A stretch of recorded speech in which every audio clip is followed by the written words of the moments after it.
මම මේ වටේ අවස්ථාව කරගන්නවා ප්‍රශ්න කිහිපයකට උත්තර සපයන්න දැනට දැන් ඔය රැකියා විරහිත ගැටලුව දැන් දශකයක් එකහමාරක වගේ දෙකක වගේ ආසන්න කාලෙක ඉඳන් 94න් පස්සේ වගේ එනවා උග්‍ර විදිහට එළියට එනවා. එතකොට මේකට අර අපේ කතිකාචාර්යතුමා ජ්‍යෙෂ්ඨ කතිකාචාර්යතුමා කිව්වා වගේ හැමදාම එළියට දානවා අදහසක් ඒක නිකන් කොලයක් විතරයි නැත්නම් මේ වගේ සාකච්ඡාවක් විතරයි ඒක ප්‍රැක්ටිකල් පැලවෙන්නේ නැහැ එළියේ. එතකොට ඒක තමයි කියන්නේ දැන් වෘත්තීය දැන් ඔය කමෙන්ට් කරන කට්ටිය ගොඩක් සමාජයේ මතවාද තියෙන අය වෘත්තීය රැකියා කියන එකනේ කියන්නේ. එතකොට වෘත්තීය රැකියා එළියේ පෞද්ගලිකාංශයේ දැන් මේ අපේ ඔය කතා කරපු මේ කෙනත් කියපු විදිහට එතකොට වෘත්තීය රැකියා හදන්න විශ්වවිද්‍යාල පද්ධතියේ පහසුකම් එතකොට පාසල් වල පහසුකම් හදලා තියෙනවා. ඒක හොඳම උදාහරණය තමයි ගෝඨාභය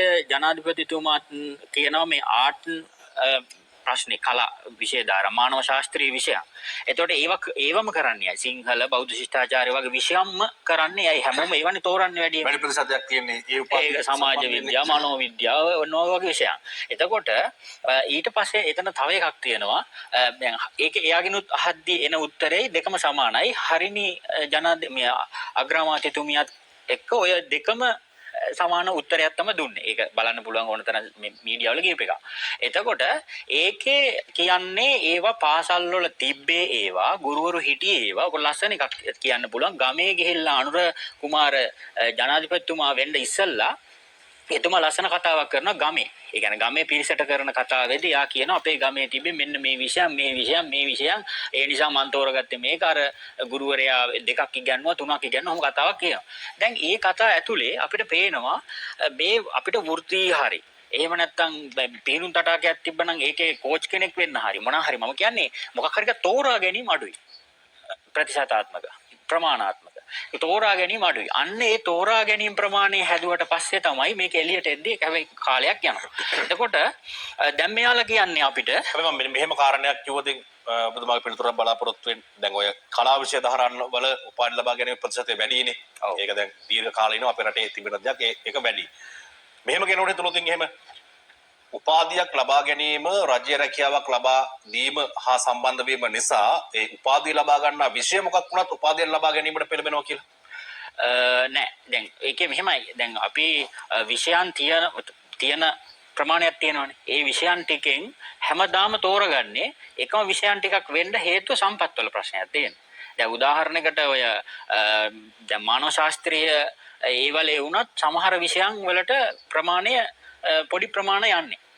සමහර ඒවලට වැඩි ප්‍රමාණයක් යනවා. එතකොට දැන් එහෙම ගත්තාමත් ඒක පාසලෙන් එන පිරිසනේ ඉන්නේ. ඒත් ආර්ට් එකට එහෙම නැත්නම් කලා සමානව ශාස්ත්‍ර පීඨ වලට එන්නේ ආර්ට් විෂය ධාරාව කරලා පාස් වෙන පිරිස. ඒක ගොඩක් පිරිසක් කරනවා. බල්ක් එක ගොඩක් පිරිසක් UGC ගහලා ගන්න වෙනවා.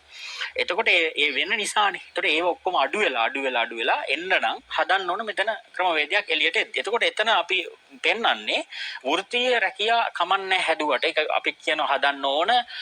අපි කියන්නේ ඒක ගැන අර නිකන් මේ ගෝත්‍රික අදහසකින් නෙවෙයි ඉන්නේ. ඒ අදහස අපි විවෘතව කියනවා. ඒක සැදී යුතුයමයි. නැත්තම් මේ රටට යන්නත් බෑ. මේක ලෝකෙට ප්ලග් වෙන්නෙත් නෑ. මේක දීර්ඝ කාලීන විසඳුමක් මේක. ඔව්. දැන් මේ කෙටි කාලීනව මේ 35000ට මොකක් කර විසඳුමක් තියෙන්නට එපයි. ඔව්. දැන් ඔය කියන විදිහට ඔබතුමාගේ හිතවතා මහේෂ් අබේපිටිය කියන දා දිස්ත්‍රික් මට්ටමින් දැන් ට්‍රේනින් සෙන්ටර් හදලා තියෙන්නේ. දැන් ඒ කියන්නේ ඔහු නෑ. ඔහු ඒ කාරණේදී බොහොම සාධනීය කාරණයක් එවකට කියනවා. ඔව්. ඒ කියන්නේ ට්‍රේනින් සෙන්ටර් හදනවා. ට්‍රේනින් සෙන්ටර් හරහා යම් ශේෂ්ඨවලට යොමු කිරීමක් සිද්ධ කරනවා.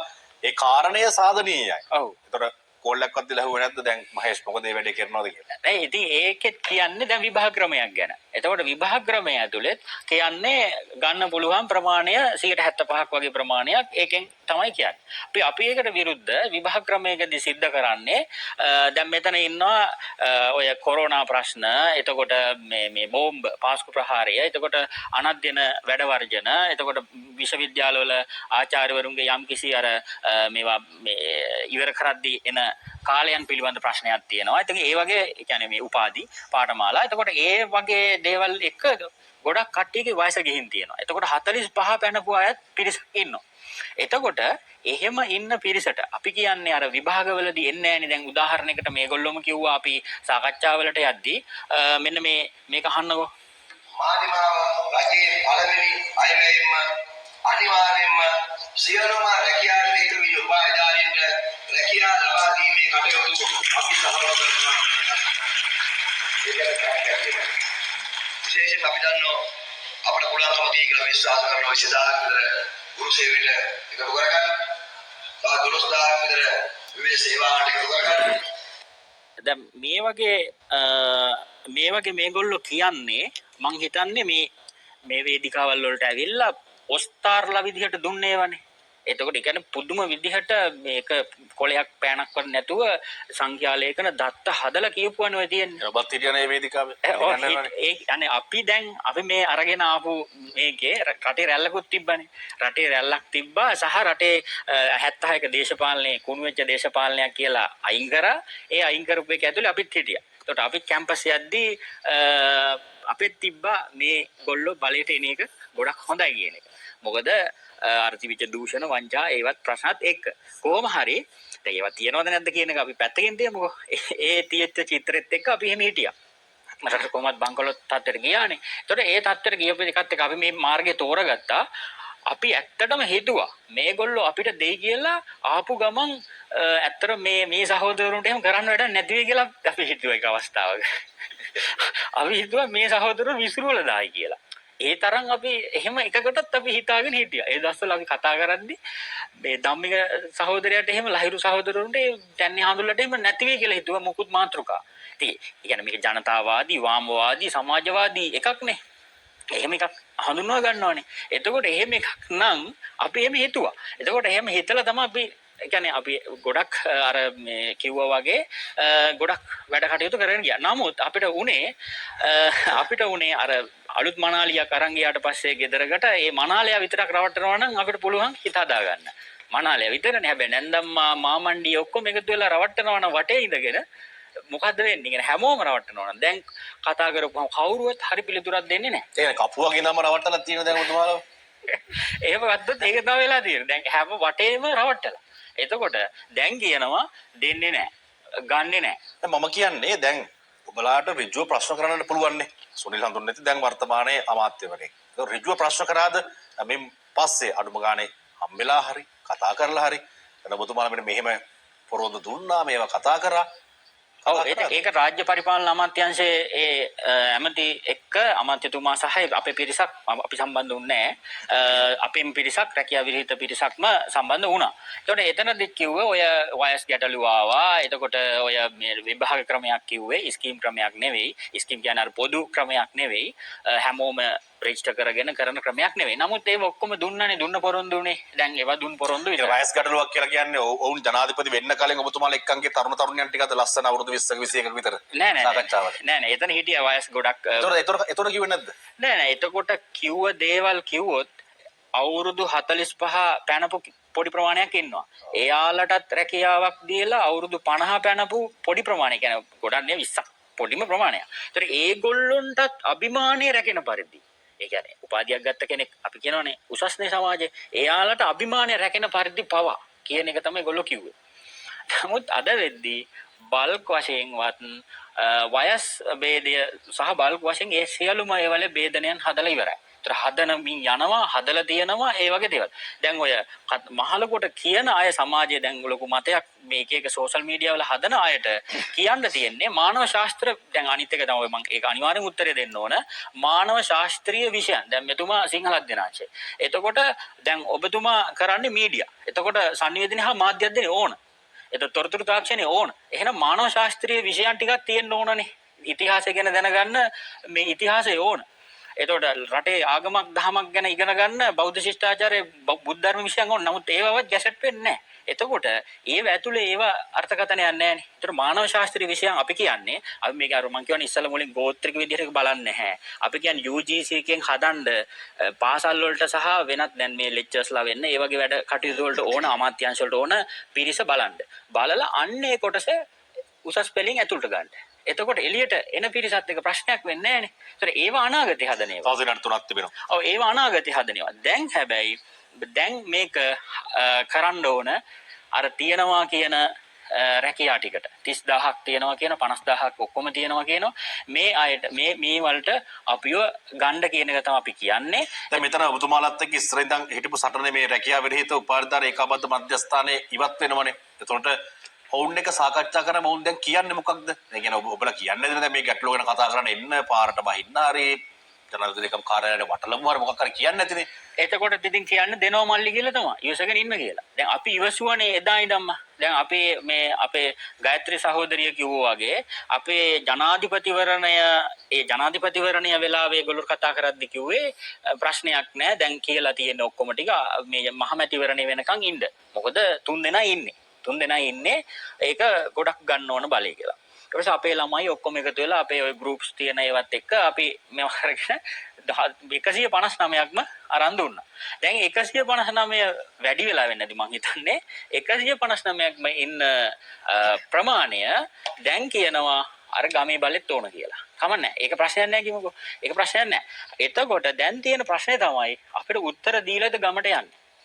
අපි අහන්නේ ඒක. හැබැයි ඔබට මතක ඇති අමතක වෙන්න විදිහක් නැහැ ජනාධිපතිවරයාගේ ජ්‍යෙෂ්ඨ උපදේශකයෙක් දුමින්ද හුලංගම මහතා මේ රජයේ රැකියා සම්බන්ධයෙන් බොහොම ආందోලනාත්මක ප්‍රකාශයක් කරනවා නේ. එතුමා කියන විදිහට ලක්ෂ 13 මගේ මතකයේ නිවර්තන ලක්ෂ 7මාරකට විතර අඩු කරන්න ඕන කියන නිවර්තන කිරීමකට යටත් තමයි කියන්නේ. ඔව්. එහෙම කියනවනේ. ඒතර ඔබතුමාලා ඇයි ඉතින් එවැනි උපදේශකීන් දෙන උපදේශ ක්‍රියාත්මක වෙන වටපිටාවක ඔබතුමාලා තමයි වැරදි හරිනම් බලාපොරොත්තු වෙන එක මේ දේවල්. නෑ ඒක දැන් දැම්මනේ ප්‍රතිපත්ති ප්‍රකාශනේ තියෙනවනේ. එතකොට ඒක ඇහුවනේ ප්‍රසිද්ධ මාධ්‍යයට ගෙනල්ලා අනුර කුමාර දිසානායක ජනාධිපතිතුමා වෙන්න ඉස්සෙල්ලා ගෙනල්ලා අහද්දි කිව්වනේ ඒ වලට කිසිම මේ අයවැය මේකේ මේ ප්‍රතිපත්ති ප්‍රකාශනයේ තියෙන සියලුම දේවල් කරන්න ඕන තරම් සල්ලි තියෙනවා කියලා. සල්ලි හොයාගන්න පුළුවන් කියලා. සාහලෙන් දුමින්දු ළඟම දැන් බලයට ආවට පස්සේනේ දැන් ළඟට අරන් තියෙන්නේ.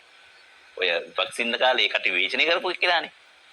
දුමින්දු ළඟම මේ නන්දලාල් IMF එකෙන් ගොඩ ගිහපු රටක් නෑ කියපු ජනාධිපති කියලානේ දැන් IMF එකේ අකුරක් නෑ යන්නේ. ඉතින් ඒක මේ චන්ද්‍ර කණින් අපි දන්නේ නෑනේ ඒකට ළඟට එනවා. ඔව් අනිත් එක ඔය පෝස්ට් එකේ ෂෙයා වෙන වෙලාවේ අබේපිටි සහෝදරයා අපිට කිව්වේ එයා කිව්වේ නෑ ප්‍රශ්නයක් වෙන්නේ නෑ. IMF එකත් එක්ක අපි සාකච්ඡා කරද්දී මේ ගැටලු රටේ තියෙන සුබ සාධනෙට මේ ප්‍රශ්න වලට දැවෙන ප්‍රශ්න වලට විසඳුම් දෙන්න ඔයාලගේ ට්‍රාන්ස්පරන්සි හින්දා විනිවිදභාවයේ තියෙන හින්දා මේ කැමති කියලා. ප්‍රශ්නයක් නෑ කියලා. ඒ වලට ඕකේ කියලා. ඉතින් එහෙම තමයි කිව්වේ. එතකොට ඒක ප්‍රශ්නයක් නෑ කියලා කියපු පසුබිමක දැන් හැබැයි ඔබලා ඒ වෙනකොට දන්නවද IMF එක කොන්දේසර තිබ්බ කියලා අපේ රාජ්‍යසේවය බරයි කියලා. ඒක ඍජුව කියලා නෑ. ගුරුවරු වැඩි, ගණකාධිකාරවරු වැඩි. එහෙම කියලා නෑ. නමුත් ඒ සඳහා වන පිරිවැය සම්බන්ධයෙන් යම්කිසි විවේචනයක් තිබ්බ කියලා ඔබතුමා දන්නවද නැද්ද? ඒක අපි අර පැලවත්ත කාර්යාලයට යද්දිත් දැනගෙන හිටියා. ඇහුවේ නැද්ද එතකොට ඒක අපි එතනත් ඇහුවා. එතනත් අහද්දි කිව්වේ මොකද්ද? සල්ලි තියෙනවා කියලා. සල්ලි දැනුත් පාස් වෙනවා කිව්වා. මේ දැනුත් සල්ලි සාමාන්‍ය ඔටෝමැටිකලි ඒ වලට පාස් වෙනවා කිව්වා. එතකොට ඒ සාමාන්‍ය ප්‍රොසීඩියර් එක ඇතුලේ මේ ක්‍රියාපිළිවෙත ඇතුලේ රාජ්‍ය ආන්තරණය ඇතුලේ තියෙන ඒ වලට සල්ලි පාස් වෙනවා කිව්වා. ඒ ප්‍රමාණය ප්‍රශ්නයක් නෑ කියලා කිව්වා. මට කියන අවසන් වශයෙන් නිවෙස් වලට බලාගෙන ඉන්න උපාධිධාරීන් තියෙන්න බෑ ඔවුන්ගේ අනාගතය පිළිබඳ නිශ්චිත මොකක් හරි දැක්මක් ඔබතුමාලගේ සටන කොතෙන්ද යන්නේ මේක දැන් මෙතන මන්සන්දෙන් ඉවරද නෑ දැන් මෙහෙමනේ දැන් මෙතන මේක අපි කියමුකෝ හරි අපි මෙතනින් අයින් වුණාට පස්සේ මේක මොකක්වත් නෑ ඒ කියන්නේ අපි මෙතනින් මේ වැඩසටහනක් ඉවරනාට පස්සේ අපි ඉවර කරා කියලා එහෙනම් එක වසරේ ඉන්න දරුවා ඉංගේ ඉඳන් අර විශ්වවිද්‍යාලවල ඉගෙන ගන්න ෆස්ට් ඉයර් දරුවාගේ මේ නංගි මල්ලිගේ ඉඳන් මේ සියලුම දෙනාට මොකද වෙන්නේ? ඒ වගේම තමයි විශ්වවිද්‍යාලවල ඉන්න මේ වගේ කතිකාචාර්යවරුන්ගේ පද්ධතිය සහ විශ්වවිද්‍යාල මානව ශාස්ත්‍රීය පීඨ. එතකොට අනිකුත් විශ්වවිද්‍යාල පද්ධතිය තියෙන ඉතුරු දැන් ගොඩක් තව ප්‍රශ්නයක් දෙනවා මේ කොමර්ස් විෂය ධාරාව. ඒකෙත් ගොඩක් ඉන්නවා එළියේ. ඒතකොට ඒගොල්ලෝ එතකොට අනික් විෂයන් වලත් ඉන්නවා. එතකොට ඒගොල්ලෝ ඉන්නේ ගොඩක් අඩුවෙන්. එතකොට ඒ පිරිස ඔක්කොටම ඉච්ඡා බංගත්වයක් නෙවෙයි ඇති වෙන්නේ. එතකොට ඒගොල්ලන්ට මොකක්ද තියෙන්නේ ඊළඟ ලෙවල් එක. ඒගොල්ලන්ට හරි උත්තේජනයක් හම්බෙන්න ඔබතුමා සටන කොතෙන්ද යන්නේ? ඔව් අපේ සටන තියෙන්නේ මේක දිනාගත යුතුයි කියන එක ඒ වගේම තමයි මේක අපිට ලබා දී යුතුයි කියන එක. මොකද හැබැයි දැන් ඒ වෙනුවෙන් ආණ්ඩුව පැත්තෙන් හොඳ ප්‍රතිචාරයක් නැහැනේ. ඔබතුමාලා උද්ඝෝෂණ කරා, සත්‍යග්‍රහ කරා, සාකච්ඡා කරා. හැබැයි ජනාධිපතිවරයා පාර්ලිමේන්තුවේ කියන බල්ක් පිටින් ගන්නේ නැහැ. සමහරතන රාජ්‍ය සේවය වැඩි, වාඩිට පුටුවක් නැහැ. ඔවුන්ගේ කැබිනට් අමාත්‍යවරු එළිය වේදිකාවේ කියනවා අපේ පාර්ලිමේන්තුව ඇතුලේ මන්ත්‍රීවර අප්‍රසාද වලට මේලා ඕන දෙයක් කියන්න පුළුවන්.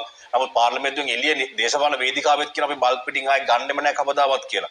එතකොට කොහොමද මේක දිනාගන්නේ? කාට කියලාද? තවත් ආණ්ඩුවක් ගෙනල්ලාද දිනාගන්නේ? නෑ දැන් ඔහොම හිටියනේ පහුගිය ආණ්ඩුවල පාලකයෝ දැන් ගෝඨාභය රාජපක්ෂ ජනාධිපතිතුමාගේ දැඩි විදිහට හිටපු මතයක් තිබ්බා. ඒතර අපි කියන්නේ රට නියෝජනය වෙන්නේ රාජ්‍ය නියෝජනය වෙන්නේ 159ක් වෙච්ච ආණ්ඩුව සහ ජනාධිපතිවරයාගෙන්ද එහෙම නැත්නම් රටේ ඉන්න මේ ප්‍රජාවගෙන්ද අපේ නියෝජනයක්ද ඒක ඒගොල්ලෝගේ නියෝජනයක්ද අපි. හැබැයි ওই විදිහටම ඔබතුමාලා වේදිකාවල් වල කියලානේ කො 159 අරන් දුන්නේ. ඔව්.